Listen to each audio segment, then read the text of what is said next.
Hola, ¿cómo están? Que el Señor les bendiga.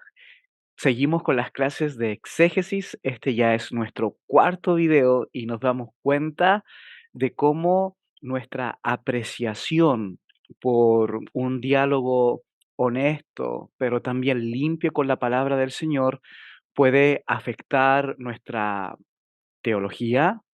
Por supuesto, cuando tenemos una teología diferente afecta nuestra vida devocional, dado que nos encontramos con Dios de una forma diferente, más profunda, honesta, fuera de nuestra propia agenda, ¿no? Porque en esto del camino de la teología muchas veces queremos que Dios nos use, pero nosotros terminamos usando a Dios, ¿no? Para validar nuestra propia existencia, ministerio, motivaciones y muchas veces ambiciones.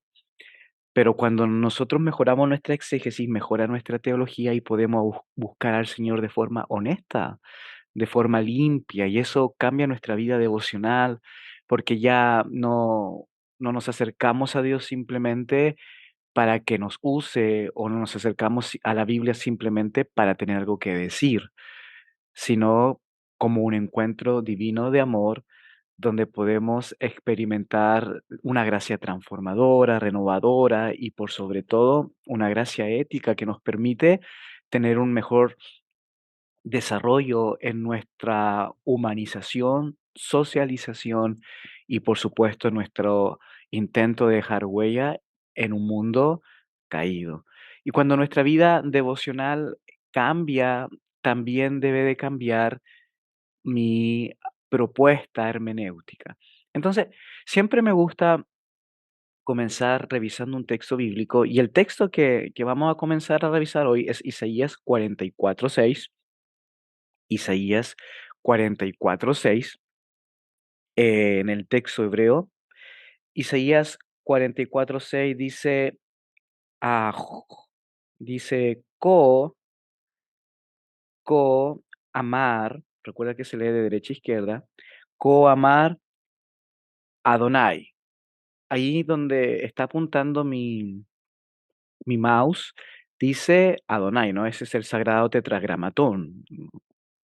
Usted ya debiera saber lo que es el tetragramatón y confío que lo sabe. Entonces, ahí está el tetragramatón y los judíos a este tetragramatón le dicen a el Hashem, ¿no? Hashem, y que es el nombre. Nosotros creo que deberíamos decirle por lo menos Adonai, porque Yahvé y Jehová no le hacen justicia a la traducción del tetragramatón. Pero bueno, y aquí dice Melech, Melech Yisrael.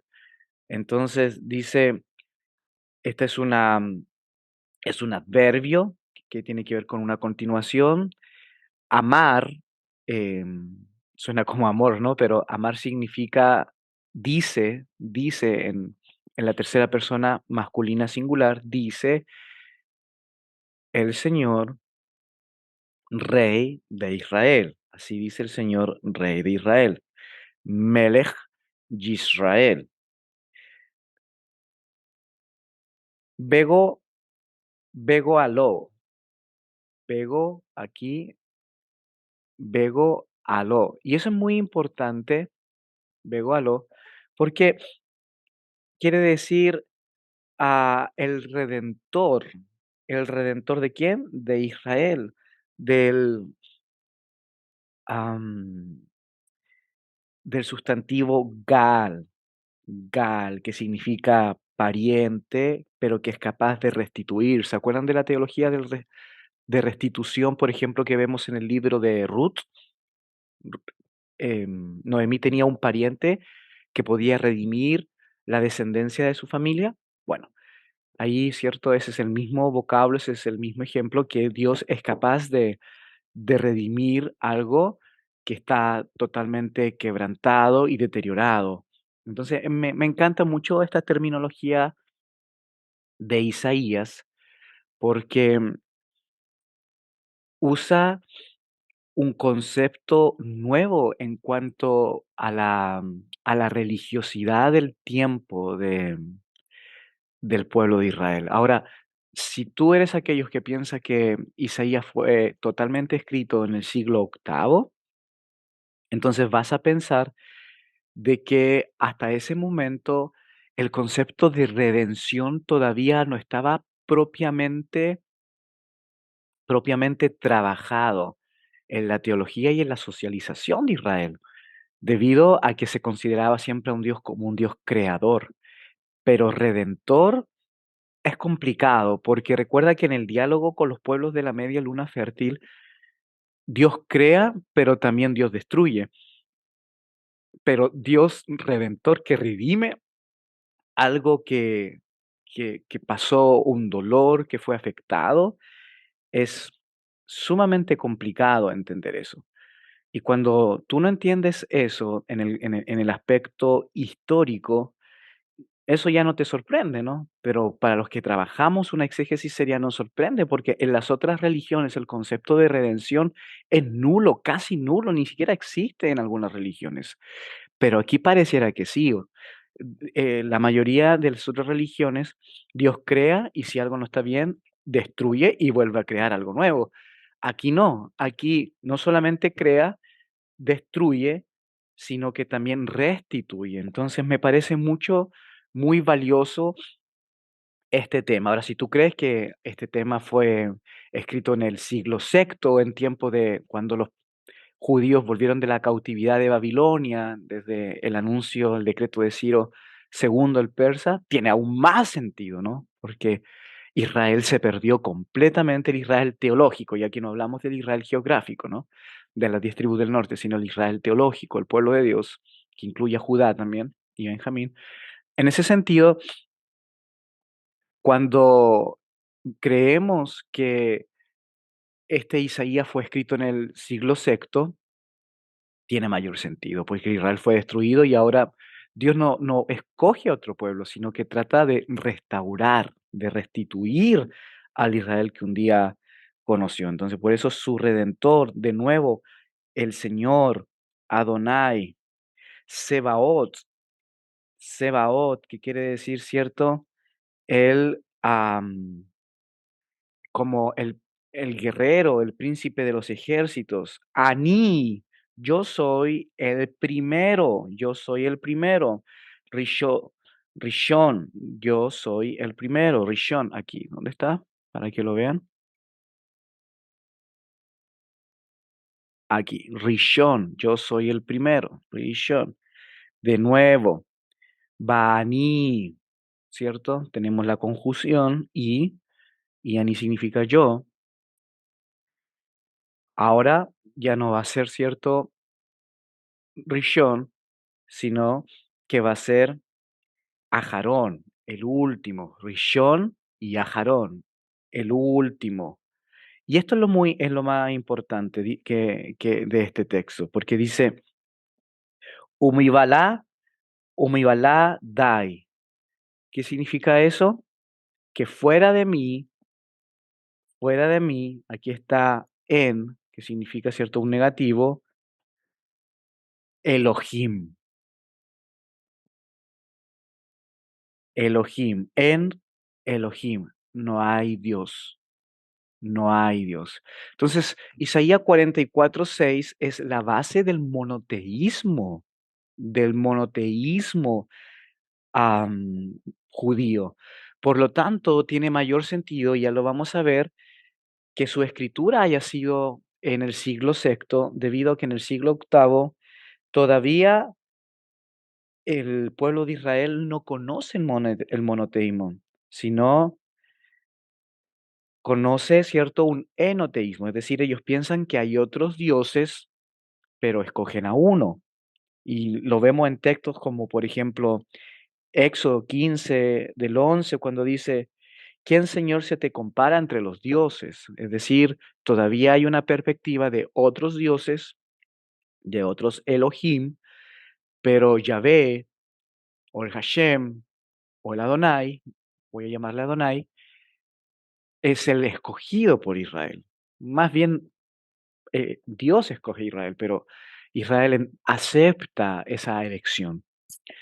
Pero aquí te das cuenta de que ya el enoteísmo queda de lado en la visión teológica israelita y comienza a haber un monoteísmo, es decir, todo lo demás son ídolos, todos los demás dioses son ídolos, no son deidades a la altura de Dios. Entonces, en ese sentido, vemos un monoteísmo puro y pareciera ser que el monoteísmo judío que en el periodo intertestamentario se fortalece y echa sus raíces y que ya lo vemos totalmente en los tiempos del Señor Jesús, tiene como base este versículo.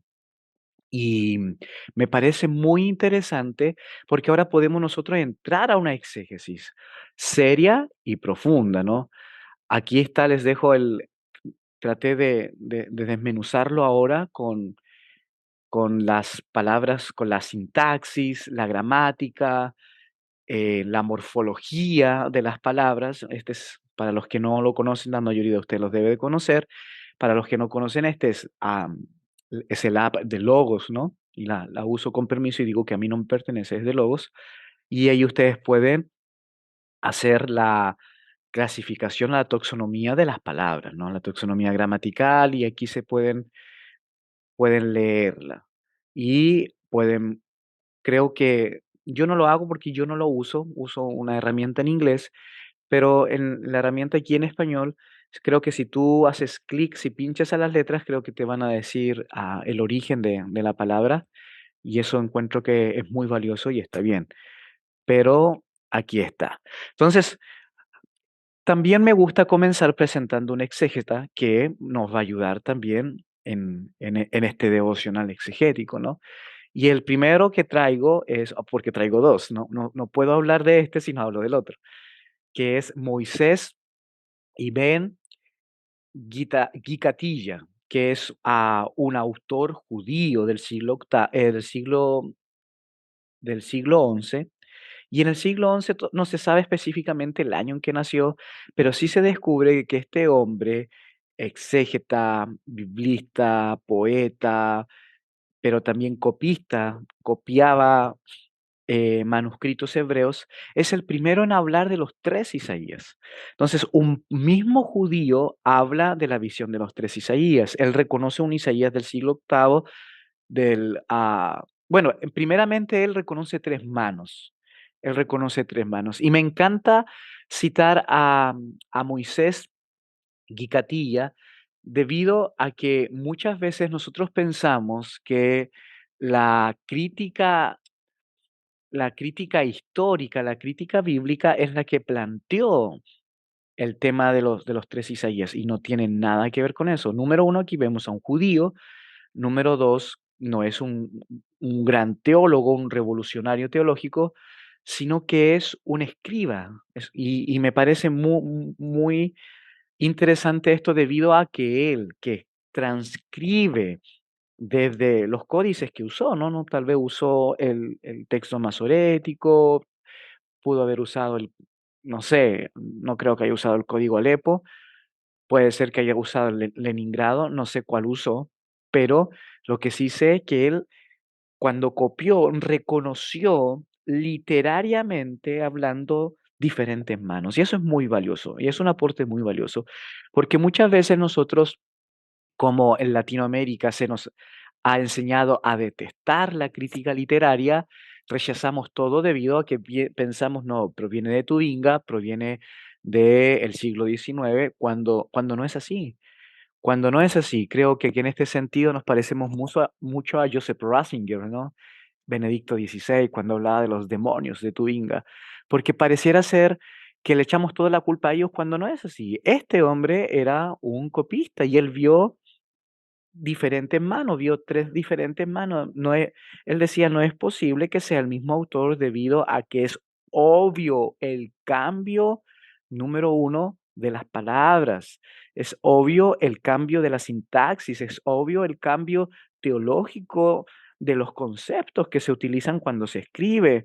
Y esto es muy interesante porque nosotros somos capaces, por ejemplo, con la letra, pero por sobre todo con las palabras que usa nuestra esposa o esposo, reconocer si son ellos.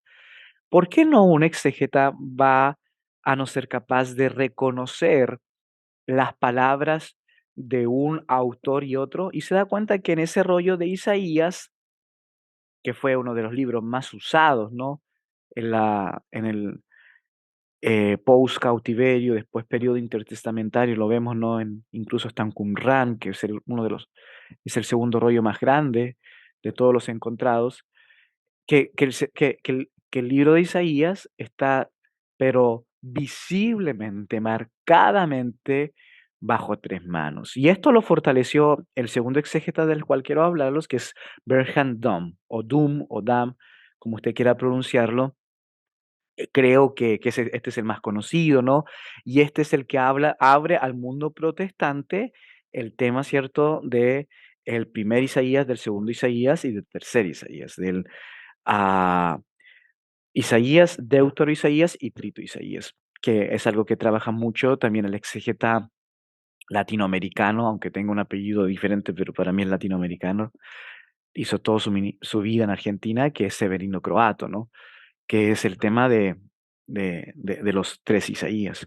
Y a mi parecer es, él trae esta novedad debido a que tiene mucho más sentido exegéticamente hablando, desde el lado teológico, literario y arqueológico.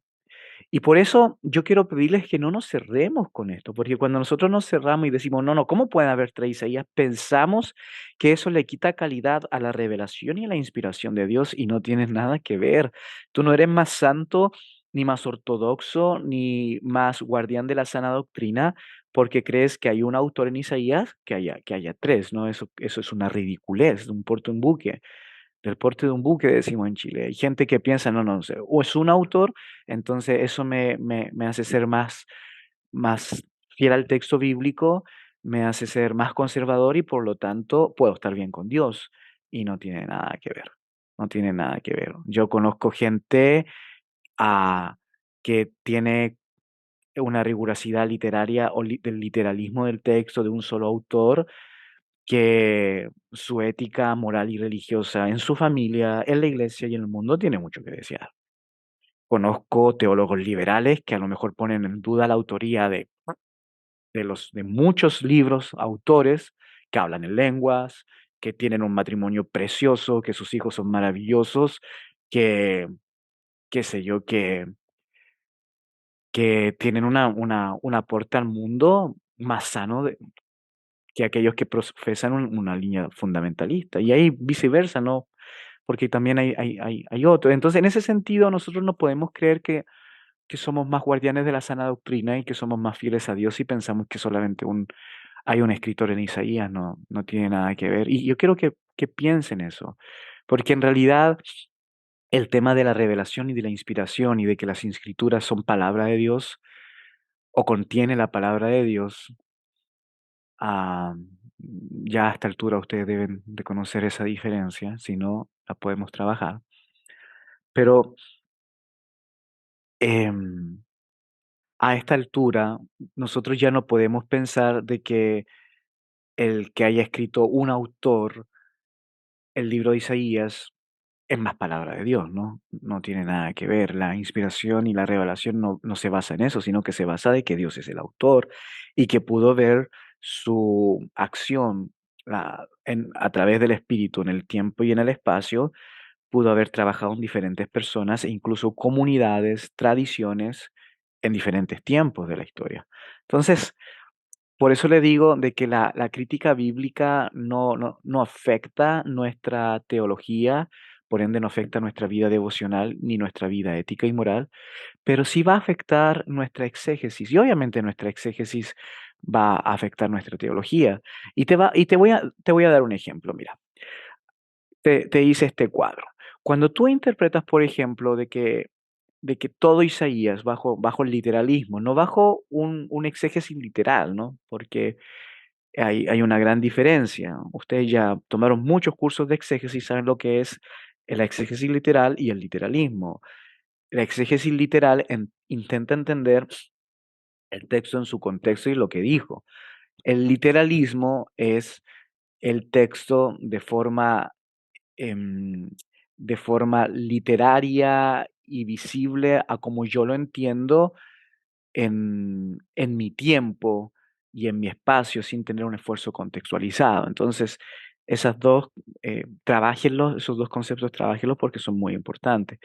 Pero el literalismo, creer, por ejemplo, de ya, Isaías escribe todo el texto, nos lleva, por ejemplo, a una teología futurista, porque es en el segundo Isaías. Y no voy a hablar de la clasificación de los Isaías, porque me imagino que han tomado cursos de Antiguo Testamento y deberían saber que el primer Isaías del capítulo 1 al 39, el segundo Isaías del 40 al 55 y el tercer Isaías del 56 al 66. Entonces, en ese sentido, confío que ya manejan, ¿cierto? Toda este tema de los Isaías y van a conocer de que en el segundo Isaías se trabaja el concepto de Ciro, ¿no? Al cual Dios en el segundo Isaías, o si no le gusta que lo denomine así, sino de Isaías 40 al 55, habla de que es un ungido, ¿no? El Mesías. Entonces, en ese sentido, pareciera ser que si nosotros nos quedamos de que fue el Isaías del siglo octavo el que escribió todo, la predi la predicción de Ciro va a ser totalmente futurista. Y todas las profecías isaíanas las vamos a tener en un concepto de teología futurista. Y el concepto de ver el profetismo, el navismo veterotestamentario, va a quedar en el reduccionismo del futurista, del tema futurista. Es decir, el profeta es profeta porque ve lo que va a pasar en el futuro sin tener ningún contexto, ninguna reflexión profética y pastoral para su tiempo y los desafíos de su contexto. Y esto nos lleva a muchísimas preguntas, ¿no? Porque si es así, si nosotros pensamos y vemos el concepto futurista de la profecía y de las predicciones, tenemos que ser consecuentes y llevar ese mismo método a toda la Biblia. Y por lo tanto, también vamos a tener un concepto futurista de el mensaje de Jesús, de la historia que tenemos en los evangelios sinópticos especialmente, y de, por supuesto, el futurismo apocalíptico en el último libro del canon bíblico. Entonces, en ese sentido, se nos nacen muchas preguntas. ¿Por qué un texto va a tener respuestas para el futuro y por qué no en su contexto? Y aquí los redescubrimientos arqueológicos, sociológicos y antropológicos, incluso psicológicos, descartan esa posibilidad debido a que hay una clara manifestación de parte del mensaje de Jesús y de los apóstoles a situaciones que se estaban viviendo en su contexto.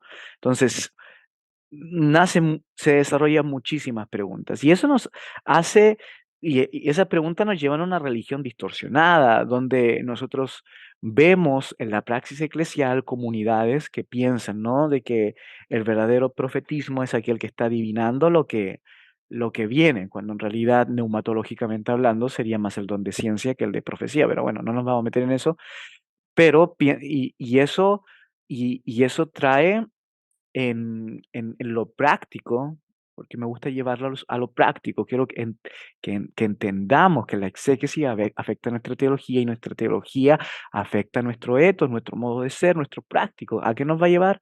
A una fe compulsiva, a una fe entendiendo de que siempre vamos a vivir con el terror y el miedo de de un movimiento bíblico que nos lleva, ¿cierto?, a un sentido apocalíptico del término, de la destrucción, de la muerte, de la derrota, y nos va a llevar a una fe muchas veces monstruosa, porque nuestro corazón siempre va a querer ganar alma, alma, alma, antes que venga ese cumplimiento apocalíptico, y nos va a llevar a ver a la gente como objetos, y no nos va a permitir trabajar con ellos de forma holística, integral, salud familiar, salud muchas veces espiritual, mental, sino simplemente que se salven sus almas.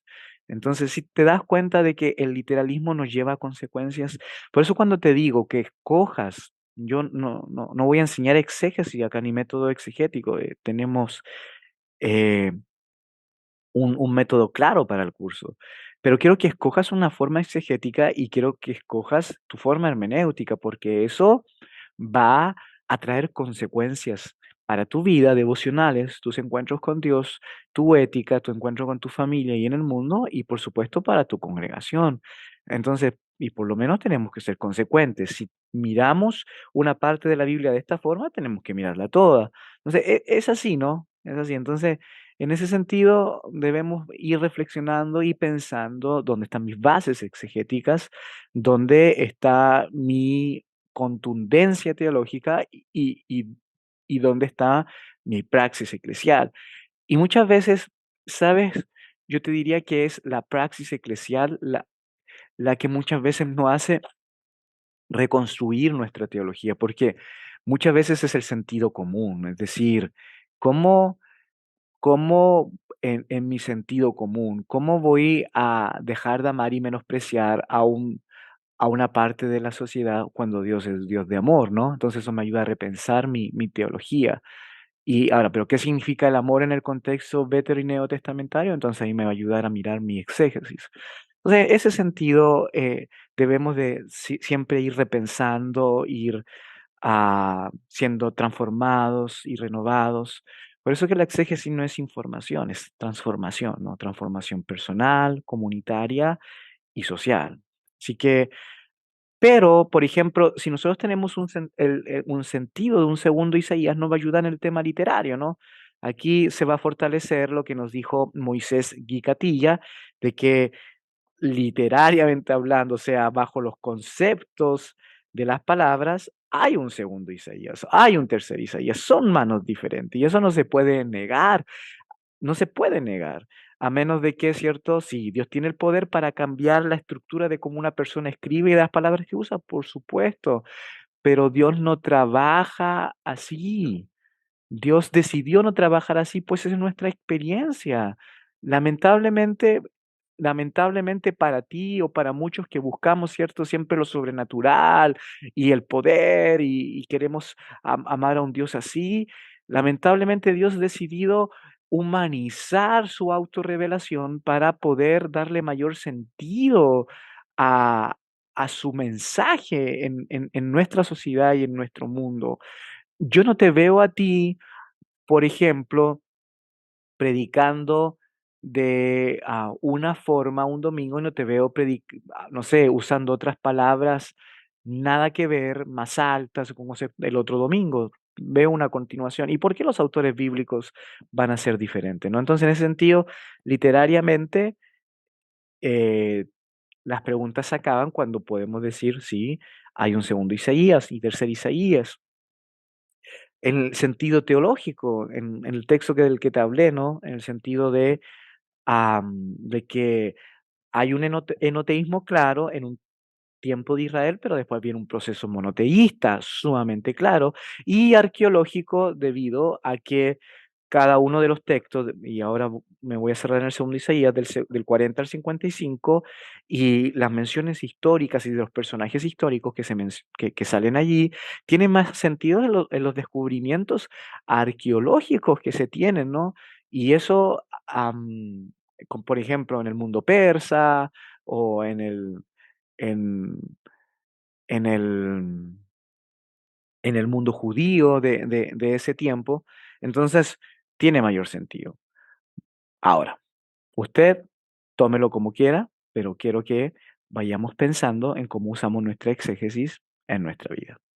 Bien, continuando entonces con lo que quedamos en el tercer video, si no lo ha visto, vea los tres anteriores.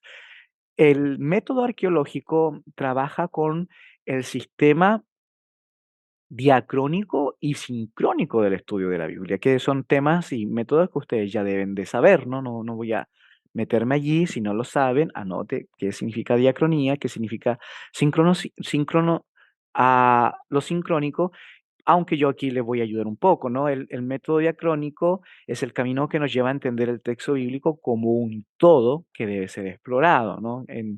Es un método que involucra el conjunto de procedimientos que conducen a una mirada objetiva de un objeto o tema de investigación. Y es aquí donde Rafael Aguirre tiene mucha razón cuando habla de que los estudios bíblicos ahora son estudios interdisciplinarios, ¿no? Tenemos para abordar el texto, tenemos que meternos en temas históricos, teológicos, antropológicos y arqueológicos.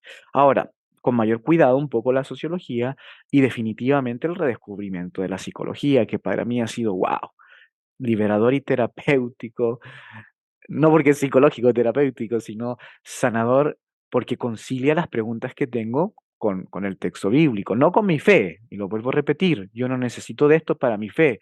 Como dice el apóstol Pablo a Timoteo, tú tienes que saber a quién has creído y estar seguro que es poderoso para guardar tu depósito para aquel día. Listo. Pero tiene que ver y es conciliador y terapéutico en cuanto a mis preguntas hacia el texto, hacia la exégesis y hacia el contexto. Entonces, el método histórico crítico es aquel que le hace mayor justicia a mi experiencia de la diacronía. ¿Ok?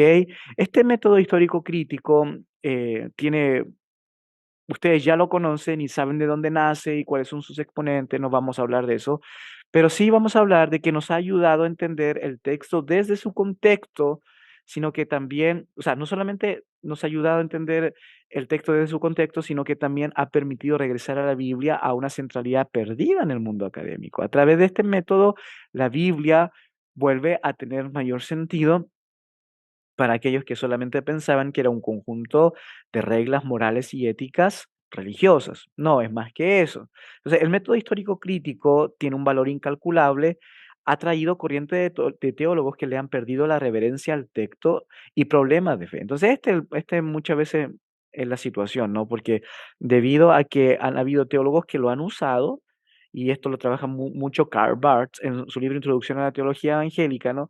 Que estos teólogos tratan de poner en el microscopio a Dios y Dios es el soberano, es el cierto, es el otro, es el que va más allá.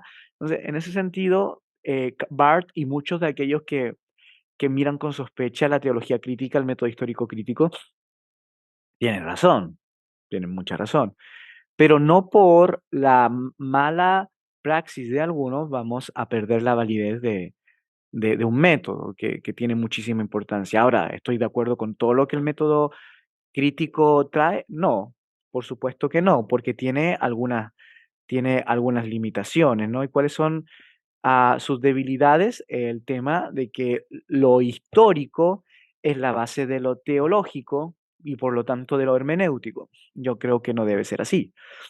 No debe ser así.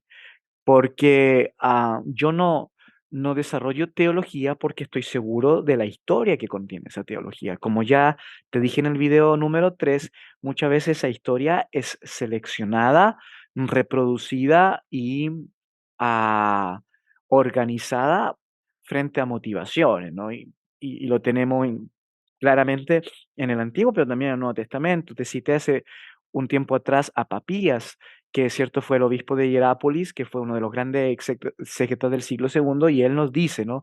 Y este lo cita Eusebio de Cesarea en el siglo cuarto, cuando nos dice que Papías habla sobre Marcos y dice, y Pedro le entregó, ¿cierto?, a Marcos su evangelio, el cual fue escribiendo y seleccionando bajo una línea lo que quería decir, ¿ok? Te voy a traer este texto para que tú, puedas salir de la duda en un próximo video te lo voy a traer. Es decir, dice que Marcos organizó y seleccionó lo que comentaba, no lo puso en orden, y es claro, Papilla dice: "No lo puso en orden". Entonces, en ese sentido, sabemos que sí, la teología tiene una base histórica, lo sabemos, pero no es historia a lo Carbono 14 y a los conceptos de historiografía. Entonces, el método histórico crítico tiene eso como debilidad. Si no está comprobada la situación histórica, la teología no tiene sentido y por lo tanto hay un gran problema hermenéutico. Yo no creo eso. Yo veo es la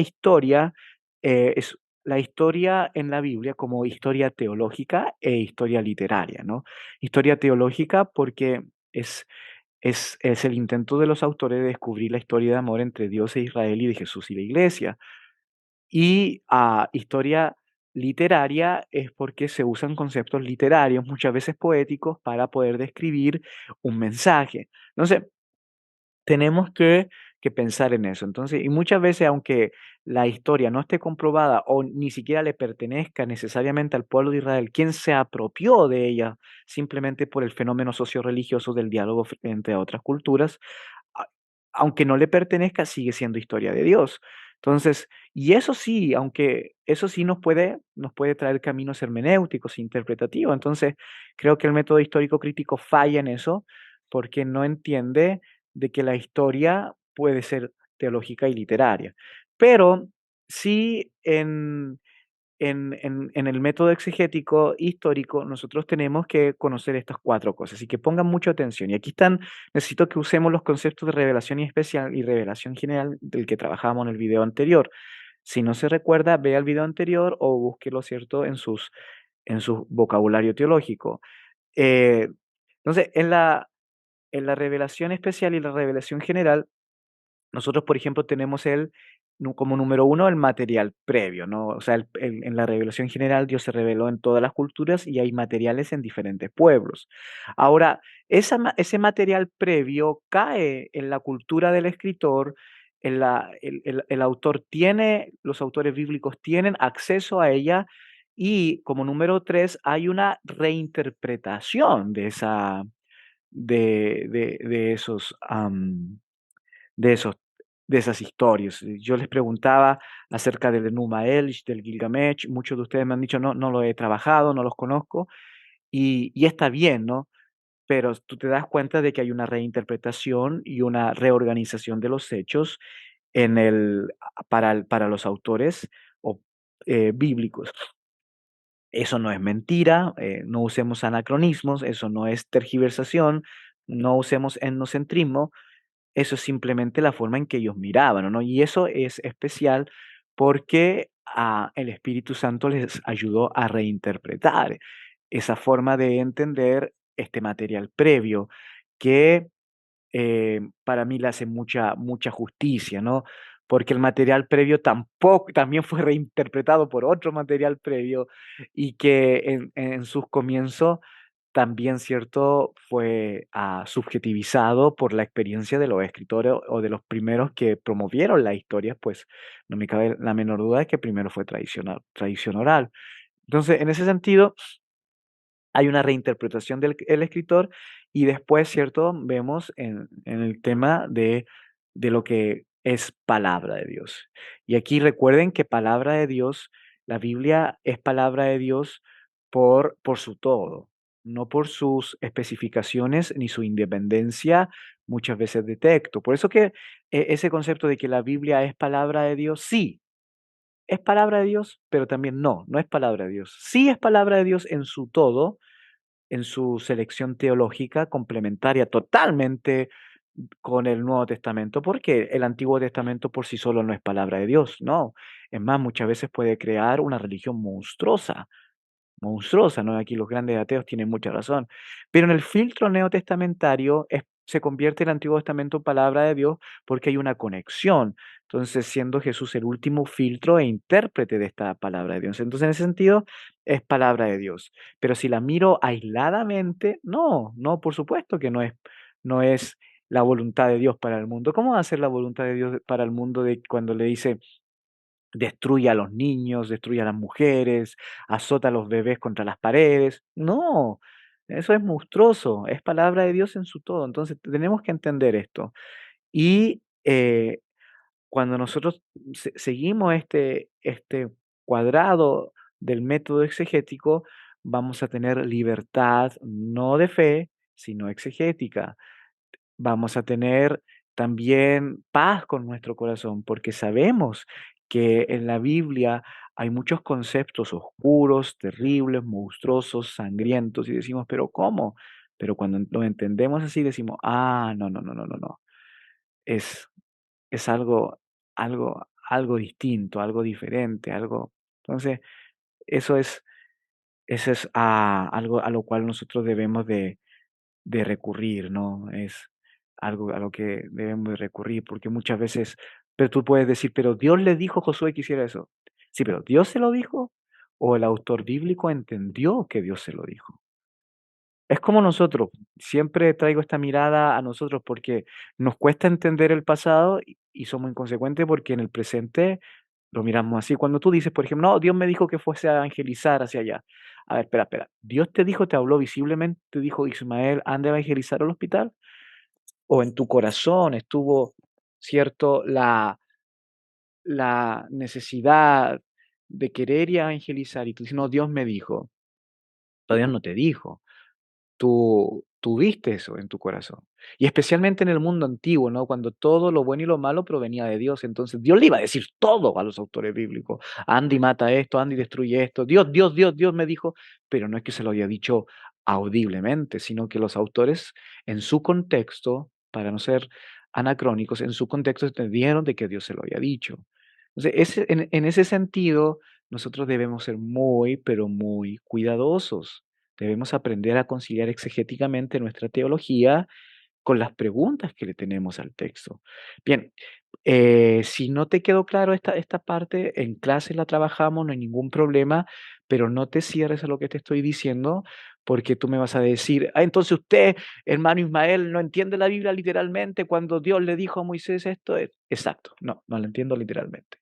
No la entiendo, no soy preso del literalismo. No, exacto, tiene razón. No, entonces, ¿no cree en la palabra de Dios? Sí, creo en la palabra de Dios. Amo la palabra de Dios.